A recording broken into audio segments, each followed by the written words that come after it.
بسم اللہ الرحمن الرحیم۔ السلام علیکم۔ پروگرام اختلاف رائے کے ساتھ میں ہوں افتخار کاظمی۔ بظاہر یہ لگ رہا ہے کہ مسلم لیگ نون میں بھی دو دھڑے بن چکے ہیں۔ ایک وہ جو یہ سمجھتا ہے کہ نواز شریف کا بیانیہ اہم ہے اور اس بیانیے کی وجہ سے ہی پارٹی کو مقبولیت ملی ہے یا اس کا کم بیک ہوا ہے، اور دوسرا جو یہ سمجھتا ہے کہ اس بیانیے سے پارٹی پر دباؤ بڑھتا ہے اور مسلم لیگ نون کو بحیثیت اپوزیشن جو پارلیمانی سیاست کرنا چاہیے نہ وہ پارلیمانی سیاست کر پا رہے ہیں، نہ حکومت کو دباؤ میں لانے میں کامیاب ہو رہے ہیں۔ اسی لیے تو کہنے والے یہ کہتے ہیں کہ حکومت اگر ناکام ہے تو کامیاب اپوزیشن بھی نہیں ہے، اپوزیشن بھی حکومت پر دباؤ بنانے میں ناکام ہوئی ہے۔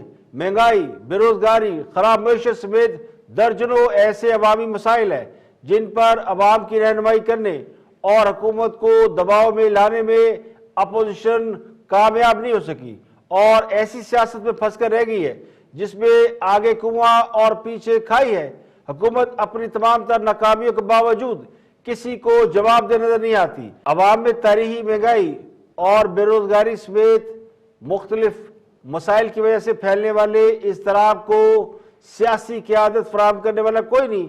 اپوزیشن ہمیشہ اس طرح کی صورتحال کو پولیٹیکل اس میں تبدیل کرتی ہے۔ اب یہ بات کسی حد تک درست ہے کہ حکومت نے اپوزیشن کو اتنی مہلت ہی نہیں دی کہ وہ اہم عوامی مسائل پر حکومت کو ٹف ٹائم دے سکیں یا پھر اس حوالے سے کوئی رائے عامہ ہموار کر سکیں۔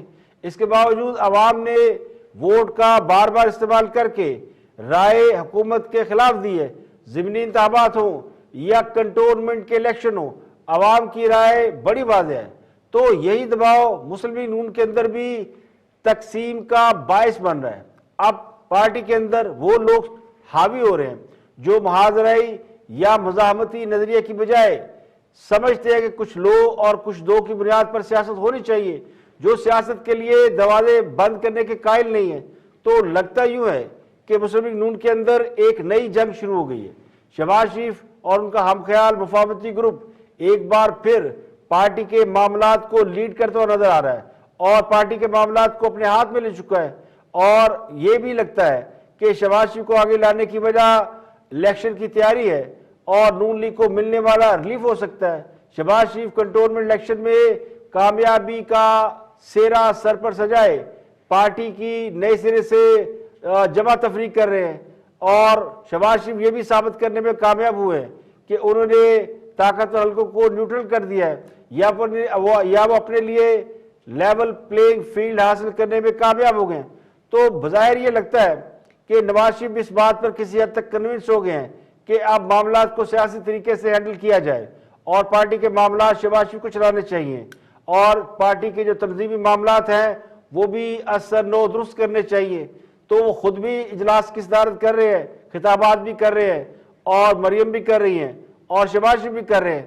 اب جو پوزیشن مریم نواز نے پچھلے چند ماہ سے سنبھالی ہوئی تھی اس پوزیشن پر شہباز شریف آ گئے۔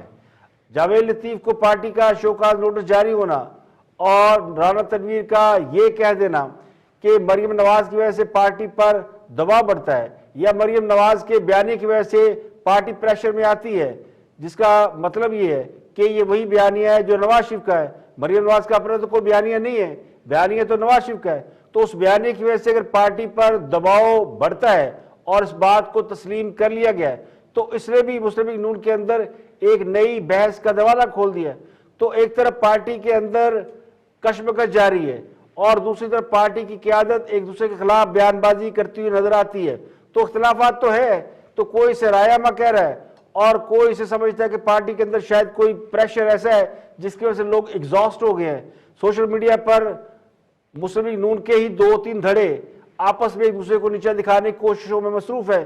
تو مفتاح اسماعیل سے شروع ہونے والی کہانی جاوید لطیف سے ہوتی ہوئی اب رانا تنویر تک آ پہنچی ہے۔ جاوید لطیف کے نجی چینل کو یعنی جو انہوں نے انٹرویو دیا اس کو ان کی ذاتی رائے یا اظہار رائے سمجھنے کی بجائے اسے پارٹی ڈسپلن کی خلاف ورزی قرار دے کر شوکاز نوٹس جاری کیا گیا، اور جبکہ رانا تنویر نے جو بیان دیا ہے اس کو ان کی رائے قرار دیا جا رہا ہے۔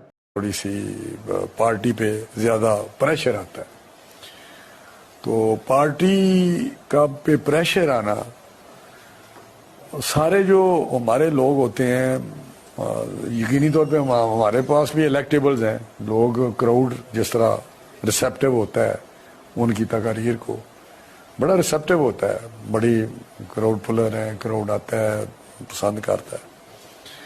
دوسری طرف جو پارلیمنٹ ہے اس کی جو پالیٹکس ہے اس میں یقینی طور پہ تھوڑا سا پریشر آتا ہے, اور ہمیں وہ جو سپیس ہمیں ملنی چاہیے یا ہمیں لینی چاہیے وہ ہم نہیں لے سکتے. اب رانا تنویر پہلے بھی نواز شریف کی پالیسیوں کے اوپر کرٹیسائز کرتے رہے ہیں, اور بہت سے مسلم لیگ کے سینئر رہنما شاید وہ سمجھتے ہیں کہ جو نواز شریف کا بیانیہ ہے یا جو نواز شریف کا ٹریک ہے یا جو نواز شریف کی لڑائی ہے اس کا وہ حصہ نہیں بن سکتے یا وہ افورڈ نہیں کر سکتے. اب یہ کہہ دینا کہ پارٹی کے اندر الیکٹیبل موجود ہیں وہ اتنے کمفرٹیبل یہ بیانیے کی وجہ سے, تو یہ پارٹی کے اندر سوچنے کا مقام ہے کہ اتنی جدوجہد کے بعد بھی پارٹی ابھی تک الیکٹیبل پر انحصار کر رہی ہے, اور اگلے الیکشن میں بھی جو کچھ لوگ سمجھتے ہیں کہ پارٹی کو الیکشن لڑنے کے لیے الیکٹیبل کی ضرورت پڑے گی, تو پھر وہ ساری محنت تو رائے گا گئی جس کو بنیاد بنا کر نواز شریف اپنی سیاست کو آگے بڑھا رہے ہیں. تو بہت سے سوال کھڑے ہوئے ہیں, تو کہنے والے یہ بھی کہہ رہے ہیں کہ اچھا ہوا 84 MNA 166 MPA اور 18 سینیٹر میں سے کم لوگ ہی مزاحمتی بیانیہ کی طرف گئے, کیونکہ مزاحمتی بیانیہ تو اب سائڈ پہ ہو گیا. اس بیانیے پر تکلیف برداشت کرنے والوں کے ساتھ جو کچھ ہو رہا ہے اس سے تو پھر مفاہمت کرنے والے بھرے, یعنی وہ لوگ تو پھر بہتر ہے جنہوں نے نواز شریف کے مزاحمتی بیانیے کے دوران خاموشی اختیار کیے رکھی یا دائیں بائیں انہوں نے آزادانہ زندگی گزاری, جبکہ تکلیفیں اٹھانے والے, جیلوں میں جانے والے اور طاقت کو چیلنج کرنے والے وہ سب مشکل میں ہیں. تو لگتا ہے کہ سیاست جو ہے وہ ایک پپٹ شو ہے, سیاست نہیں ہے بلکہ پپٹ شو ہے, اور پپٹس کو جس میں سیاسی کٹ پتلیاں ہوتی ہیں ان کو آپ جس طرف چاہے چلا سکتے ہیں, اور مفادات کے تحفظ کے سسٹم میں اب لگتا ہے کہ نون لیگ کی بھی بعض لوگ جو ہے وہ شامل ہو چکے ہیں. تو کہنے والے کہتے ہیں کہ نون لیگ میں بھی اب سیاسی کٹ پتلیاں ہیں جو مفادات کے تحفظ کے سسٹم میں داخل ہو چکی ہیں, اور یہ بات بہت عرصے سے کہی جاتی ہے. تو اب وہ لوگ جو کہ سمجھتے یہ کہ سیاست کو سیاست کے طریقے سے ہینڈل کرنا چاہیے اور اس میں کوئی مزاحمت یا کوئی بیانیہ یا کوئی لڑائی نہیں ہوتی اور کوئی ووٹ کو عزتوں کا جھگڑا نہیں ہوتا, آپ الیکشن لڑیں اور اس کے بعد پارلیمان کی سیاست کریں, تو اب وہ لوگ جو ہے وہ اس میں غالب آ چکے ہیں. اور حکومت کے الیکشن کمیشن پر تابڑ توڑ حملوں کا سلسلہ جاری ہے. ایک بار پھر 2 وفاقی وزراء بلکہ تیسرے وزیر بھی حکومت کی طرف سے الیکشن کمیشن پر پوری طرح چڑھائی کر رہے ہیں. اعظم سواتی نے ایک بار پھر پریس کانفرنس میں الیکشن کمیشن پر سنگین الزامات عائد کیے ہیں اور یہ کہا کہ الیکشن کمیشن یا چیف الیکشن کمیشنر کس طرح چیف الیکشن کمیشنر بنے انہیں سب پتہ ہے, ان کی تقرری کیسے ہوئی وہ جانتے ہیں. اعظم سواتی نے یہ بھی کہا کہ روک سکو تو روک لو, جس کا مطلب یہ ہے کہ حکومت پوری طرح الیکشن کمیشن کے اوپر چڑھی ہوئی اور چاہتی ہے کہ چیف الیکشن کمیشنر اپنے عہدے سے یا ہٹ جائے یا انہیں ہٹا دیا جائے یا پھر وہ EVM پر اٹھائے جانے والے اعتراضات کو واپس لے لے. اعظم سواتی نے پریس کانفرنس کرتے ہوئے کہا کہ الیکشن کمیشن میں ایسا نظام لے کر آئے کہ آنے والی نسلیں کسی پر انگلی نہ اٹھا سکے. تو حکومت کی جانب سے اعظم سواتی, بابر اعوان, فواد چودھری اور دیگر وزراء جن میں شبلی فراز بھی شامل ہیں, یہ سب الیکشن کمیشن کے اوپر اس بات پر سیپا ہے کہ الیکشن کمیشن نے الیکٹرانک ووٹنگ مشین کے حوالے سے اعتراضات کیوں کیے اور الیکشن کمیشن کی جانب سے وزراء کو نوٹس کیوں جاری کیے جا رہے ہیں. اب الیکشن کمیشن نے پچھلے ہفتے 2 وزراء کو نوٹس جاری کرنے کا فیصلہ کیا تھا, لیکن اطلاعات یہ کہ تاحال انہیں نوٹس جاری نہیں کیے گئے. اس کا نتیجہ یہ نکلا ہے کہ پھر وزراء جو ہے وہ ایک بار پھر الیکشن کمیشن کے اوپر پوری طرح چڑھائی کیے ہوئے ہیں. قانونی ماہرین تو یہ کہتے ہیں کہ الیکشن کمیشن نوٹس جاری کرتا ہے یا کارروائی کرتا ہے تو یہ دونوں وزراء نااہل ہو سکتے ہیں, لیکن اس سے پہلے ہی وزراء نے لگتا یوں ہے کہ قیادت کے اشارے پر یہ ٹھان لی ہے کہ یا آپ نہیں تو یا گاہک نہیں. تو حکومت پوری طرح الیکشن کمیشن پر چڑھائی کر رہی ہے اور چیف الیکشن کمیشن کو ہر صورت ان کے عہدے سے ہٹانے کی کوشش کر رہی ہے. دوسری طرف نیب کے چیئرمین کا مسئلہ ہے. چیئرمین نیب کے حوالے سے اطلاعات یہ کہ حکومت آرڈیننس لا کر ان کو ایکسٹینشن دینا چاہتی ہے. اسی پر اپوزیشن بھی اپنا ریئیکشن دے رہی ہے اور اپوزیشن کہتی ہے کہ اگر چیئرمین نیب کو ایکسٹینشن دی گئی یا آرڈیننس لایا گیا تو پھر ہم سپریم کورٹ میں جائیں گے.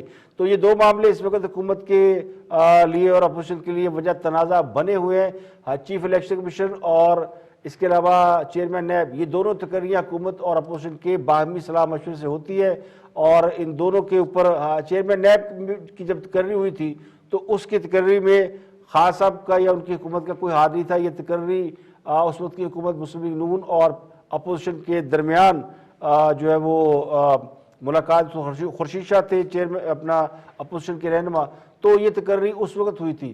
جبکہ چیف الیکشن کمیشن کو تو موجودہ حکومت کے عہد میں یعنی خان صاحب نے حکومت میں آنے کے بعد چیف الیکشن کمیشن کو مقرر کیا تھا، اور کبھی چیف الیکشن کمیشن انہیں اچھے لگتے ہیں اور کبھی انہیں برے لگتے ہیں، لیکن چیف الیکشن کمیشن بھی اپنے اصولوں پر جو ہے وہ کھڑے ہیں، اور حکومت نے جو طے کر لیا کہ اس معاملے کو وہ بالکل نظر انداز نہیں کی. دو تین معاملات حکومت کے لیے بہت ضروری ہے اور ڈو اینڈ ڈائی ہے. وہ سمجھتے ہیں کہ اس کے بغیر ہم الیکشن میں گئے تو ہمارے لیے مشکلات ہوں گی. ایک اوورسیز ووٹر کا مسئلہ ہے. اوورسیز ووٹر کے حوالے سے بھی یہ بتایا گیا کہ کم از کم قومی اسمبلی کے 20 حلقے ایسے ہیں جس میں اوورسیز ووٹر اثر انداز ہو سکتے ہیں، اور بڑی تعداد ہے لوگوں کی جو کہ بیرون ملک مقیم ہے اور ان حلقوں سے تعلق رکھتی ہے. اگر ان کے ووٹ شامل کر لیے جائے تو وہ ان حلقوں کے نتائج کو تبدیل کر سکتے ہیں. تو اسی وجہ سے حکومت پوری کوشش کر رہی ہے کہ قومی اسمبلی کی وہ جو 20-25 سیٹیں ہیں جن کے اوپر اوورسیز ووٹر فیصلہ کرتے ہیں، ان کی بڑی تعداد اس میں انوالو ہے، فیصلہ کن رول پلے کر سکتی ہے، ان کو کسی طرح ووٹنگ کا حق دلایا جائے. دوسرا یہ مسئلہ الیکٹرانک ووٹنگ مشین کا، جس کے بارے میں پوری دنیا میں تحفظات پائے جاتے ہیں اور بہت سے ممالک میں اس مشین کو استعمال کرنے کے بعد ترک کر دیا گیا ہے. اس کے ذریعے الیکشن کے نتائج کو مینیج کیا جا سکتا ہے. حکومت اس پر انسسٹ کر رہی ہے اور اپوزیشن اس سے انکار کر رہی ہے کہ الیکشن کے نتائج کو مینیج کرنے والا نظام نہیں ہونا چاہیے. اگر حکومت جس طرح پچھلا الیکشن 2018 کا ہوا تھا اسی طرح اس بار بھی الیکشن کرائے جائیں تو آزادانہ طریقے سے جس طرح ووٹنگ ہوتی ہے پہلے ویسے کی جائے. یہ جو الیکٹرانک ووٹنگ مشین کا مسئلہ ہے اس کو اپوزیشن تسلیم نہیں کرتی. اس کو بلکہ صرف اپوزیشن تسلیم نہیں کرتی بلکہ اس کو تمام ادارے جو کہ الیکشن کو مانیٹر کرتے ہیں، الیکشن کنڈکٹ کرتے ہیں، چیف الیکشن کمیشن، فافن اور باقی کے جو ادارے ہیں وہ سب اس کے اوپر سوالیہ نشان یا اس کے اوپر تحفظات ظاہر کر چکے ہیں. اور اس کے بعد سے غصہ چڑھا ہوا خان صاحب کو کہ چیف الیکشن کمیشن کو کس طرح ان کی جرت کیسے ہوئی کہ انہوں نے الیکٹرانک ووٹنگ مشین جو حکومت کا آئیڈیا تھا اس کے اوپر کویسچن کھڑے کیے. تو ایک طرف تو حکومت یہ تاثر دینے کی کوشش کر رہی ہے کہ ہم فری اینڈ فیئر الیکشن کرانا چاہتے ہیں اور چیف الیکشن کمیشن اس کی راہ میں رکاوٹ ہے، اور دوسری طرف اسی نیب کو جس کے بارے میں حکومت یہ کہتی ہے کہ جی نیب نے وہ کام نہیں کیا، وہ کارکردگی نہیں دکھائی، یعنی حکومت کا جو احتساب کا نعرہ تھا اس کے اوپر وہ کھری نہیں اتری، اسی کے چیئرمین کو دوبارہ ایکسٹینشن کے لیے کوششیں کی جا رہی ہیں، جس کے علاوہ اپوزیشن سپریم کورٹ میں جانے کا اعلان اپنا ارادہ رکھتی ہے. چیئرمین نیب کی تقرری حکومت اور اپوزیشن لیڈر کی باہمی مشاورت کے بعد ہی ہو سکتی ہے، جبکہ تیسرا راستہ جو کہ حکومت سوچ رہی ہے کہ کسی طریقے سے اس کے اوپر آرڈیننس لایا جائے، کیونکہ اب تک حکومت نے اپوزیشن سے نیب چیئرمین کی تقرری کے لیے نہ مشاورت کی ہے نہ کوئی رابطہ کیا ہے. تو یہ دو بڑے اہم معاملات ہیں جس کے اوپر ابھی بات چل رہی ہے. اور تیسرا اہم مسئلہ جو حکومت کی ویسے تو بہت سے معاملات میں سبکی ہوئی ہے لیکن ایک اور بڑے معاملے میں جس میں ابھی تک ہم اپنے زخموں کو چاٹ رہے ہیں وہ نیوزی لینڈ کے دورے کا کینسل ہونا ہے. نیوزی لینڈ کی ٹیم پاکستان آئی اور اچانک چلی گئی اور اب اس پہ کویسچن اٹھ رہے ہیں. تو یہ اطلاعات تو اب سامنے آ چکی ہے کہ نیوزی لینڈ کو ایک جو آسٹریلیا، نیوزی لینڈ، کینیڈا کی جو انٹیلیجنس ایجنسیوں پر مشتمل ایک 5i کے نام سے جو کہ آئی لینڈ ہے ان کی ایک انٹیلیجنس ایجنسی ہے، ان کی جانب سے اطلاع کے بعد یہ دورہ کینسل کیا گیا. لیکن اس کے بارے میں کہ اطلاع کیا تھی اور کیوں کن لوگوں کی جانب سے آئی اس پر نیوزی لینڈ کے حکام اور بورڈ بتانے سے انکاری ہے. وہ کہتے ہیں جی ہم یہ معلومات شیئر نہیں کر سکتے. تو وزیر داخلہ شیر رشید نے یہ کہا کہ اتنی فوج نیوزی لینڈ میں نہیں ہوگی جتنی ہم نے ان کی سیکورٹی پر لگائی تھی. آج کے لیے اتنا ہی. کل پھر حاضر ہوں گے مزید خبروں تبصروں تجزیوں کے ساتھ. پروگرام اختلاف رائے سے افتخار کاظمی کو اجازت دیں. اپنا بہت بہت خیال رکھیے گا. Welcome back. آپ دیکھ رہے ہیں پروگرام اختلاف رائے میں افتخار کاظمی ہے. آگے بڑھتے ہیں اور آپ کو ایک بڑی اہم خبر سے آگاہ کرتے ہیں کہ وزیر اعظم عمران خان کو بیرون ممالک سے ملنے والے تحائف کی تفصیلات حکومت نے بتانے سے انکار کر دیا. ایک شہری انفارمیشن کمیشن کے پاس گئے تھے اور انہوں نے کہا تھا کہ وزیر اعظم کو جو بیرون ملک سے تحفے ملتے ہیں ان کی تفصیلات دی جائے. یہ آئین کے تحت اور قانون کے تحت سب کا حق ہے کہ وہ یہ انفارمیشن لے سکے. تو انفارمیشن کمیشن کا حکم اسلام آباد ہائی کورٹ میں چیلنج کر دیا گیا. تو وفاقی حکومت نے خان صاحب کو بطور وزیر اعظم ملنے والے تحائف کو کلاسیفائیڈ خفیہ قرار دے دیا ہے. معاہدے تو خفیہ ہوا کرتے تھے اور ملکوں کے معاملات گفت و شنید تو کلاسیفائیڈ ہوتی ہے, پلانز بھی خفیہ ہوتے ہیں, لیکن تحائف کا خفیہ ہونا یہ پہلی بار سنا ہے. اس سے پہلے خان صاحب جب کنٹینر پہ کھڑے ہوا کرتے تھے یا ان کی جدوجہد پیپل پارٹی کے دور میں بھی جاری رہی, تو خان صاحب اس بات پہ شدید اعتراض کیا کرتے تھے کہ ملک کے سربراہ کو یا کسی کو بھی جو ملنے والی تحائف ہے وہ قوم کی امانت ہوتے ہیں, اسے خزانے میں دینا چاہیے. لیکن یہاں امانت خزانے میں جمع کرانے کی بجائے اس امانت کو خفیہ قرار دے دیا گیا ہے. اور کابینہ ڈویژن یہ کہتی ہے کہ سربراہان مملکت کے درمیان تحائف کا تبادلہ بین الریاستی تعلقات کا عکاس ہوتا ہے.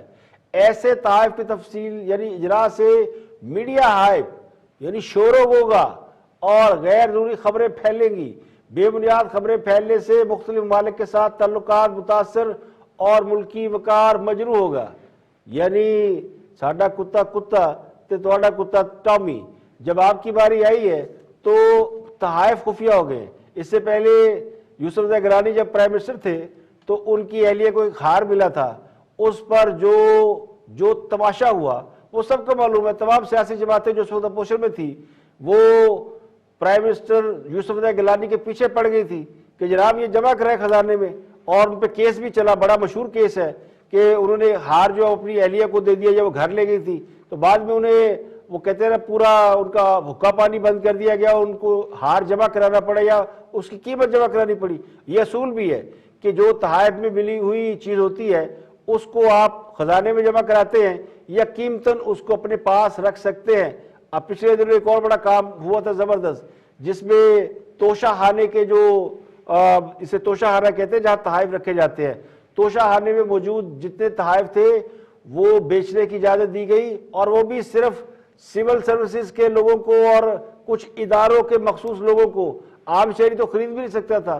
تو اسی لیے انفارمیشن کمیشن آف پاکستان نے اس کی تفصیلات دینے کا حکم دیا, کیونکہ یہ قانون ہے اور آئین ہے میں لکھا ہوا ہے کہ آپ انفارمیشن کمیشن آف پاکستان کو درخواست کر سکتے ہیں اور کسی بھی قسم کی معلومات لے سکتے ہیں. تو ایک شہری نے کوشش کی کہ ان تحائف کے بارے میں معلومات حاصل کرے جو پرائم منسٹر کو ملے ہیں. اب ہاں سب دنیا میں جگہ جگہ جاتے ہیں, سعودی عرب کئی بار گئے ہیں, تاجکستان گئے ہیں, اور ملکوں میں جاتے رہے ہیں, تو تحائف تو ملتے ہیں, یہ روایت ہے. خاص کر عرب ممالک تو خاصے قیمتی تحائف دیتے ہیں. تو ان تحائف کی تفصیلات بتانے میں کوئی امر مانے نہیں ہونا چاہیے, یا وہ تحائف توشہ خانے میں جمع ہونا چاہیے. تو اس میں تو صرف تفصیل مانگی ہے. اب مجھے نہیں پتا کہ کسی ملک نے کیا خاص آپ کو کوئی بم تحفے میں دے دیا ہے یا کوئی ہتھیار تحفے میں دیے جس پر اتنا خوف زدہ ہے کہ اس کا پتہ چل گیا تو تعلقات خراب ہو گئے. ایسا کون سا تحفہ کسی نے کسی دوسرے سربراہ کو دیا ہوگا جس کے ظاہر ہونے سے تعلقات خراب ہو جائے؟